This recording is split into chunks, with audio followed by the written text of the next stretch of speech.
Greetings, YouTube. This is Rhett with Rolling Forward. In my last video, I spoke about the three big killers of people with SCI, and particularly, at least in some cases, particularly quadriplegics with an SCI. I'm going to speak in this video and the next couple of videos about each one of those big three killers that I noted in the last video. And so this video today is going to be about pneumonia as one of the killers of people with a spinal cord injury, and particularly with pneumonia, particularly quadriplegics with a spinal cord injury. Now, why are quadriplegics more at risk than paraplegics? And paraplegics are those people who have an injury lower than C7. So anything thoracic, lumbar, those people's arms would be unaffected by their spinal cord injury and their lower body. Whereas quadriplegics have an injury in the cervical spine which affects to varying degrees the strength and utility of their arm strength, and which muscle groups are innervated, depending on, are you C4, C6, C7, and so forth. Well, I don't really know if quadriplegics are more likely to become infected with pneumonia, although I think so. And I think so because of limited or reduced respiration, limited or lower vital capacity, and that is the total lung volume that can be used to exchange inhale and then fully exhale.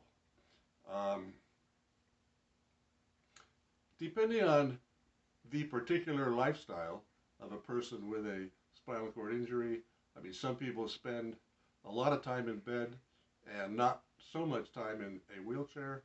Other people spend all their waking time in a wheelchair and go to bed to sleep. And some people spend all of their time in bed. Well, if you are spending a great deal of time in bed or all the time, lying in one position, being in one position, allows mucus to pool in one part of the lungs, the lower part. Gravity would do the job. And so if you don't roll from side to side frequently in bed,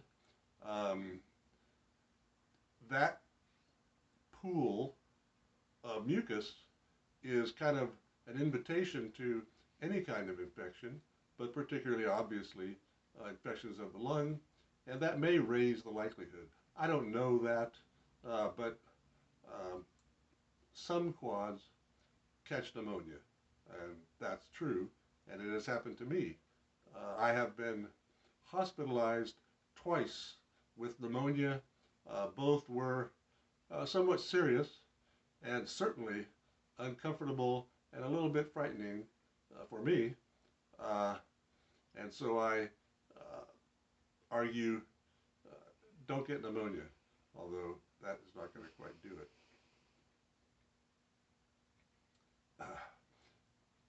Why is pneumonia more dangerous to a quad than to a TAB?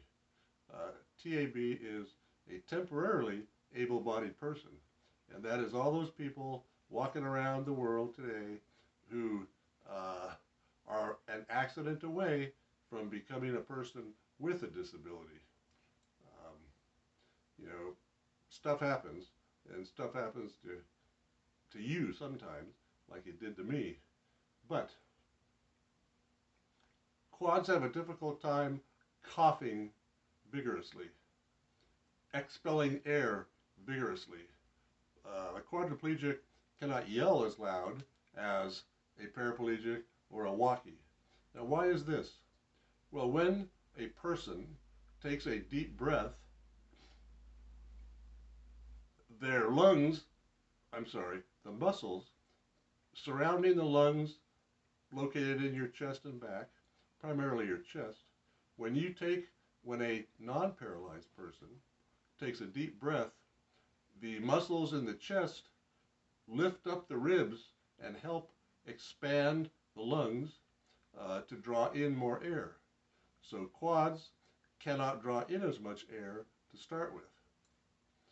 When a non-paralyzed person tries to cough, and let's say it's a big cough, you're really trying, and they cough loudly, that's not loudly, that's my imitation of loudly. The muscles all around the lungs, the ribs, the top of the chest, all of those muscles contract and contract rather strongly to squeeze the lungs, to force air out quickly and vigorously, and that coughing action helps to expel mucus from the lungs. Get it out of you. And if you have pneumonia or a lung infection of some kind, that sputum is often green or dark with bacteria, sometimes virus.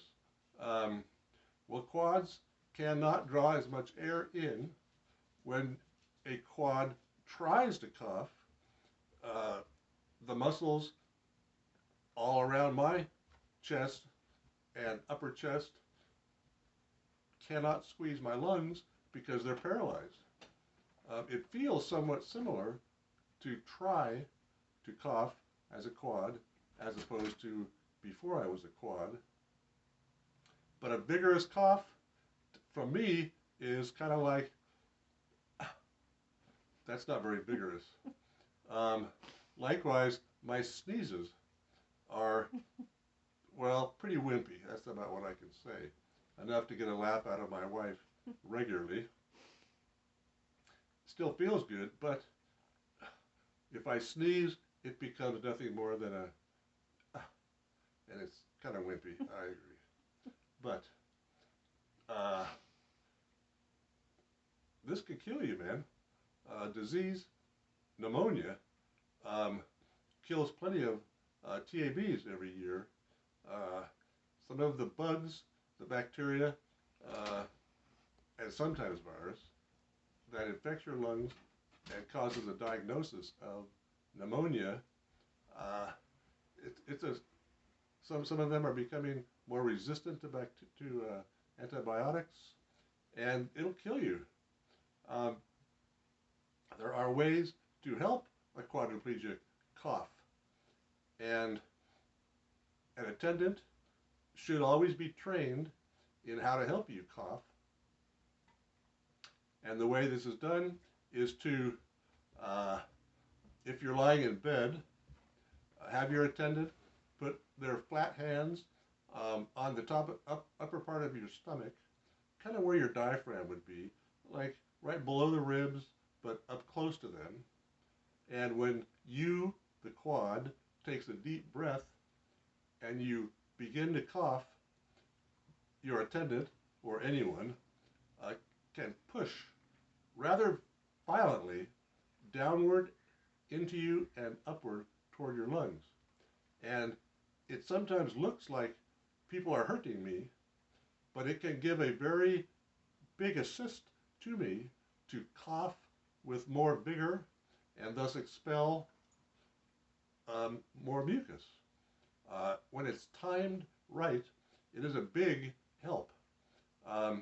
When it's not timed right, it's kind of a, when they push, it's mistimed and doesn't work so well. And it can be practiced. It takes some practice so that a, quote, normal person would not be afraid of injuring you, because it's a pretty violent push. But it works. It helps a lot. It's not as good as an able-bodied person can cough, but it's a lot better than I can cough or you, a quad, can cough unassisted. Likewise, if you're in your wheelchair, um, and you need to cough, um, a vigorous push in the upper part of your stomach, a little bit below your ribs, while you're in your wheelchair, can also help. Bed is a little bit better, but it also gives you great assistance when you're sitting up. So my attendant will sometimes get on his knees or bend over, putting his hand again on my stomach and timing it with me. Now, it's that kind of thing. It really helps. Um, in fact, I have had a couple of times when I have had my wife sit down in furniture or sit down on our bed and put her foot in my stomach and her knee bent, and then timing again with my begin to cough, she violently straightens her knee, let's say vigorously, straightens her knee, and to shove in my stomach sharply. It's not a slow push, it's almost a punch. Um, and it looks like it could be an aggravated assault if we were doing it outside and a policeman drove by. But my wife's cracking up now, but it's true. Uh, oh, and that pushing technique, that's also good if you poorly swallow something, get something in the back of your throat. You can feel it pretty close, but you're unable to get the air up. It's a push. It's very similar to, in effect, of a Heimlich, but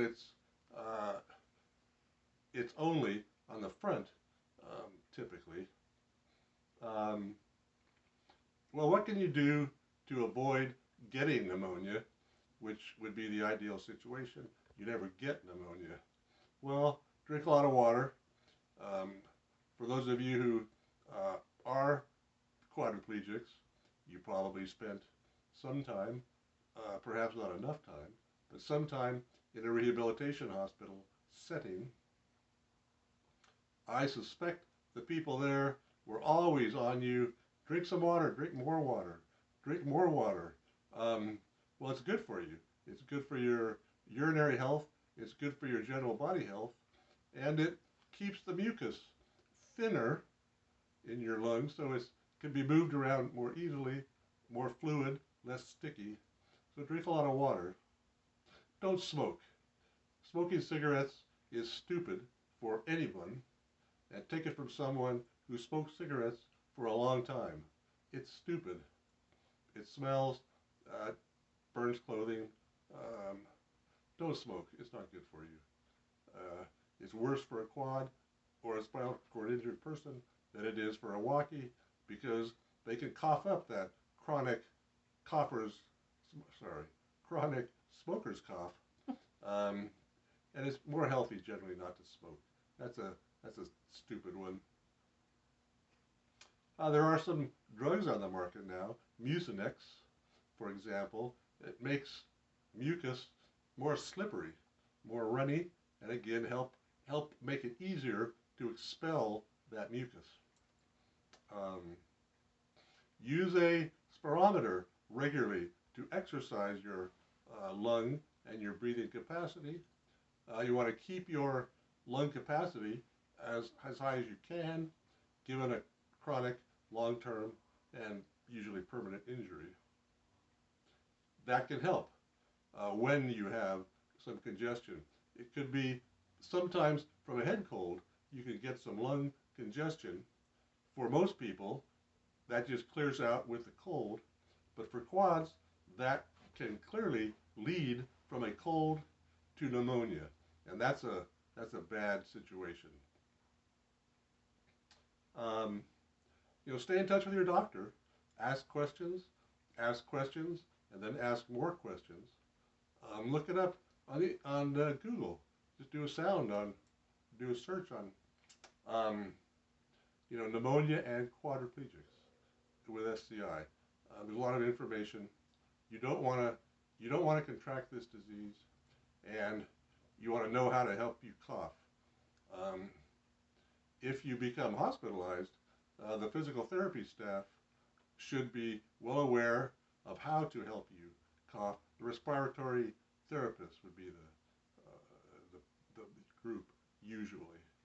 I think I'm going to leave it there. That's enough on this one of the three big killers that I've talked about, and I'm going to continue to talk about in the next couple of videos, again, to speak individually about pneumonia, UTI, and pressure sores. The next one is about pressure sores.